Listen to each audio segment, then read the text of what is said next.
Assalamualaikum warahmatullahi wabarakatuh, sahabat yang dirahmati Allah.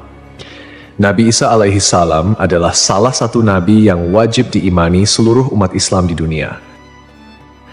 Beliau diutus oleh Allah Subhanahu wa Ta'ala kepada Bani Israel karena kesesatan yang dilakukan oleh kaum tersebut sepeninggal Nabi Musa alaihi salam. Tidaklah sempurna iman seorang Muslim bila tidak mengimani keberadaan salah satu dari 25 nabi-nabi yang memiliki kemuliaan di sisi Allah Subhanahu wa Ta'ala. Pada akhir zaman, Nabi Isa alaihi salam akan kembali turun ke bumi untuk membunuh Dajjal, musuh umat Muslim yang paling ditakuti karena kehebatan fitnahnya. Nabi Isa akan datang kembali ke muka bumi demi menegakkan kebenaran serta memberi petunjuk jalan menuju keselamatan. Selain itu, ia juga membawa misi penting untuk membunuh Dajjal. Dajjal akan menyebarkan fitnah, kemudian berusaha menyesatkan umat manusia agar jauh dari jalan Allah. Tipu dayanya amatlah dahsyat sehingga yang baik akan terlihat buruk. Namun, tahukah Anda mengapa justru Nabi Isa alaihi salam yang ditugaskan Allah Subhanahu wa Ta'ala untuk membunuh Dajjal? Mengapa bukan Nabi Muhammad Shallallahu Alaihi Wasallam yang secara syariat sebagai junjungan seluruh umat Muslim di dunia? Sejatinya, hanya Allah SWT yang tahu alasan mengapa mengutus Nabi Isa untuk membunuh Dajjal. Tapi sebelum lanjut, jangan lupa klik tombol subscribe, like, komen, dan lonceng notifikasi sahabat untuk mendukung channel ini agar terus menyiarkan syiar Islam. Serta silakan tulis harapan sahabat di kolom komentar. Semoga semakin banyak yang mengaminkan, maka makin cepat terkabul. Membuktikan Nabi Isa masih hidup. Alasan pertama yaitu membuktikan bahwa Nabi Isa masih hidup. Bangsa Yahudi dan Nasrani percaya bahwa Nabi Isa dibunuh dan disalib oleh orang-orang Romawi. Namun, sebenarnya Allah Subhanahu wa Ta'ala menyelamatkannya dengan menggantikan peran Nabi Isa alaihissalam kepada orang yang wajahnya diserupakan dengan beliau. Sedangkan Nabi Isa alaihissalam sendiri diangkat ke langit atas izin Allah Subhanahu wa Ta'ala. Karena ucapan mereka orang Yahudi, sesungguhnya kami telah membunuh Al-Masih Isa putra Maryam, Rasul Allah. Padahal mereka tidak membunuhnya dan tidak pula menyalibnya, tetapi yang mereka bunuh ialah orang yang diserupakan dengan Isa. Ini sesuai dengan Al-Quran surat An-Nisa ayat 159 yang artinya, tidak ada seorang pun dari ahli kitab kecuali akan beriman kepadanya Isa sebelum kematiannya.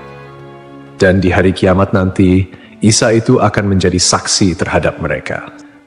Hal ini membuktikan bahwa tuduhan bahwa Nabi Isa telah disalib oleh kaum Yahudi adalah salah.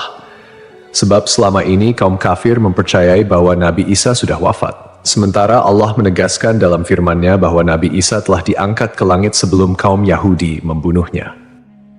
Di hari akhir, Dajjal muncul dengan segala tipu dayanya, kemudian dibaiat oleh kaum Yahudi. Kaum Yahudi juga bersedia menjadi bala tentaranya dengan keinginan membalas dendam terhadap kaum muslimin. Kemudian Allah menurunkan Nabi Isa yang menurut mereka sudah mereka bunuh di masa lalu. Allah menolong Nabi Isa sehingga berhasil membunuh Dajjal dan mengalahkan bala tentaranya. Di masa itu, mereka sama sekali tidak bisa lolos. Bahkan jika ada seorang Yahudi yang bersembunyi di balik pohon, batu, atau dinding, maka benda-benda itu akan berseru, "Di sini ada orang Yahudi." Dekat dengan Nabi Muhammad. Salah satu nabi yang memiliki kedekatan khusus dengan Nabi Muhammad adalah Nabi Isa. Aku adalah manusia yang paling dekat dengan Isa bin Maryam. Antara zaman kami berdua tidak ada nabi yang memisahkan. Selain itu, Nabi Isa sendiri pernah berdoa kepada Allah Subhanahu wa Ta'ala untuk dijadikan umat Nabi Muhammad. Oleh sebab itu, Nabi Isa diturunkan ke bumi untuk menjadi umat Nabi Muhammad. Pasalnya, berita tentang keistimewaan Rasulullah Shallallahu Alaihi Wasallam memang sudah diketahui pada zaman Nabi Isa. Hal tersebut diterangkan di dalam Injil sesuai surat Al-Fath ayat 29. Nabi Muhammad adalah utusan Allah dan orang-orang yang bersama dengan dia bersikap keras terhadap orang-orang kafir yang bersikap memusuhi, tetapi berkasih sayang sesama mereka. Itu adalah sifat-sifat mereka yang diungkapkan dalam Taurat dan Injil. Yakni seperti benih yang mengeluarkan tunasnya, kemudian tunas itu makin kuat, lalu menjadi besar dan tumbuh di atas batangnya. Tanaman itu menyenangkan hati orang yang menanamnya. Keadaan mereka diumpamakan seperti itu. Karena Allah hendak membuat marah orang-orang kafir. Allah menjanjikan kepada orang-orang yang beriman dan mengerjakan kebajikan di antara mereka ampunan dan pahala yang besar. Nabi Isa alaihissalam kembali turun ke bumi diyakini akan menegaskan kebenaran dari ajaran Nabi Muhammad SAW. Tidak bisa dipungkiri bahwa saat ini banyak umat Nabi Isa yang tidak menerima ajaran Nabi Muhammad SAW. Padahal Nabi Isa alaihissalam merupakan pengikut dari Rasulullah SAW. Al-Baghawi menceritakan dalam tafsirnya bahwa ketika Isa alaihissalam mendatangi Baitul Maqdis, di mana orang-orang sedang bersiap salat asar, maka imam di masjid itu mundur dan menyuruh Isa untuk maju. Namun Nabi Isa enggan dan ia tetap salat di belakang imam dengan syariat Nabi Muhammad SAW. Menjalankan kewajiban jihad. Menjalankan kewajiban jihad sebagai kaum muslimin adalah tugas yang penting. Maka Nabi Isa diturunkan ke bumi untuk menjadi umat Nabi Muhammad. Keistimewaan Nabi Muhammad memang sudah diketahui sejak masa Nabi Isa dan diterangkan di dalam Injil sesuai surat Al-Fath ayat 29, yang artinya, Muhammad adalah utusan Allah dan orang-orang yang bersama dengan dia bersikap keras terhadap orang-orang kafir, tetapi berkasih sayang sesama mereka. Kamu melihat mereka ruku dan sujud mencari karunia Allah dan keridhaannya. Pada wajah mereka tampak tanda-tanda bekas sujud. Demikianlah sifat-sifat mereka yang diungkap Taurat dan sifat-sifat mereka yang diungkapkan dalam Injil. Saat Nabi Isa turun ke bumi, Dajjal sudah berada di tengah masyarakat dan memperdaya manusia. Sebagai kaum muslimin, Nabi Isa berkewajiban untuk berjihad melawan Dajjal dan bala tentaranya. Menjalankan kewajiban jihad. Allah Subhanahu wa Ta'ala memilih Nabi Isa alaihissalam untuk membunuh Dajjal sebagai bentuk penegasan terhadap kebenaran agama Islam. Sebagian umat Nabi Isa masih belum menerima ajaran Nabi Muhammad dan masih memandang Nabi Isa sebagai anak Allah Subhanahu wa Ta'ala, walaupun Nabi Isa sendiri menolak klaim tersebut. Nabi Isa sebagai nabi yang jarak paling dekat dengan Nabi Muhammad. Keduanya merupakan tokoh yang unik dalam perjalanan kenabian. Tidak ada nabi yang diutus oleh Allah Subhanahu wa Ta'ala di antara masa hidup Nabi Isa dan Nabi Muhammad. Oleh karena itu, Allah Subhanahu wa Ta'ala mengutus Nabi Isa untuk membunuh Dajjal dan menghapus seluruh agama selain Islam. Tujuannya agar umat Nabi Isa menyadari kesesatan pandangan mereka dan beriman kepada Allah Subhanahu wa Ta'ala serta Nabi Muhammad sebagai nabi terakhir. Tindakan ini juga menggambarkan bahwa agama Islam adalah agama yang benar dan sempurna, mengintegrasikan ajaran-ajaran para nabi dari sebelumnya. Agama Islam sebagai agama rahmatan lil alamin yang membawa kedamaian, keadilan, dan kesejahteraan bagi seluruh makhluk. Nabi Isa diberikan mukjizat luar biasa seperti menghidupkan orang yang telah mati, menyembuhkan orang buta dan sakit, serta berbicara di buayan hingga dapat menciptakan burung dari tanah liat. Nabi Isa sebagai penyempurna dari ajaran sebelumnya menyampaikan bahwa setelahnya akan muncul seorang utusan terakhir, yakni Nabi Muhammad. Nabi Muhammad, nabi yang paling mulia dan utama di antara semua nabi.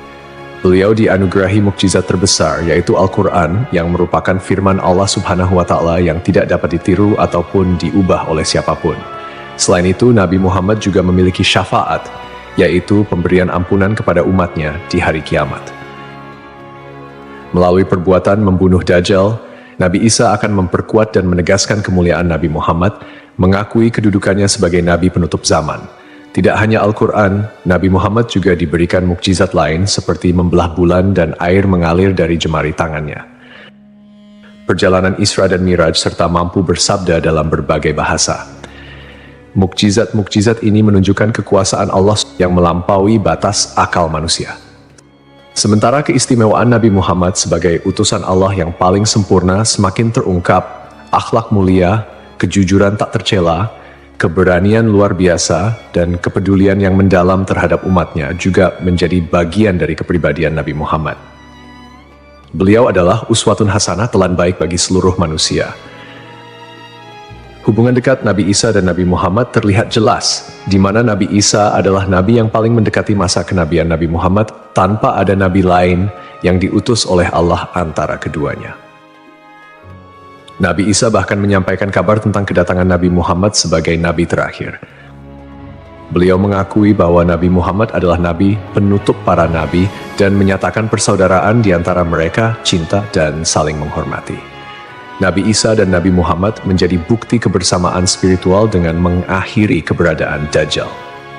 Nabi Isa secara simbolis menegaskan kemuliaan Nabi Muhammad dan menghormati sebagai nabi akhir zaman. Untuk dikembalikan ke tanah. Alasan selanjutnya, Nabi Isa alaihissalam akan dikembalikan ke bumi sesuai kodrat manusia yang tercipta dari tanah. Hal tersebut sebagaimana yang dijelaskan pada surah H ayat 5 yang artinya, dari bumi kami menciptakan kamu, dan kepadanya kami akan mengembalikan kamu, dan daripadanya pula kami akan mengeluarkan kamu pada kali yang lain. Nabi Isa alaihissalam diturunkan ke bumi juga menandakan bahwa ajalnya akan tiba.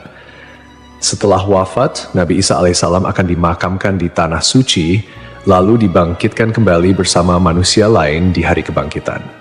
Mengenai lokasi makam Nabi Isa alaihissalam, terdapat perbedaan pendapat di kalangan ulama. Sebagian ulama mengatakan lokasinya terletak di Bait al-Maqdis, dan sebagian lainnya mengatakan akan dimakamkan bersama Nabi Muhammad SAW. Sebagai muslim yang beriman, tidaklah pantas bagi kita untuk membanding-bandingkan siapa nabi yang lebih hebat, karena semua nabi yang diutus oleh Allah Subhanahu wa Ta'ala mempunyai tujuan yang sama, yaitu mengajak tauhid, mengagungkan kebesarannya. Nabi Isa alaihissalam selain ditugaskan Allah Subhanahu wa Ta'ala untuk membunuh Dajjal pada akhir zaman, ternyata beliau juga akan memiliki tugas dan maksud tertentu yang pada intinya adalah menegaskan ajaran yang dibawa oleh Nabi Muhammad SAW kepada seluruh manusia yang ada di dunia. Semoga kita semua bisa memetik pelajaran. Wallahu a'lam.